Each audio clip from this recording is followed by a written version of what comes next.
How you going, guys? Here's just our front facing 4-pin Aviation camera. This comes with a stick pad, sticks onto your windscreen. So stick pad goes on there, that sticks onto your windscreen, and then the camera slides on.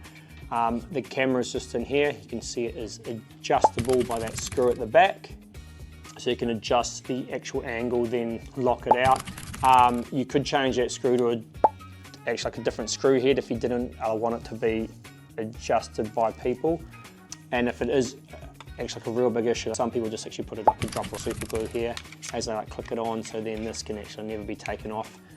Most people actually wouldn't even realise that once this is on the other windscreen of the car that they can take it off.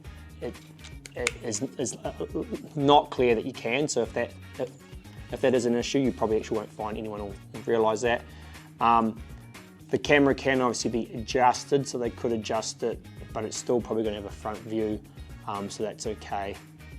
But that's it, so you can adjust it up and down, and it has a 4-pin that goes through there, so handy way to get a front windscreen camera if you need that to be recorded.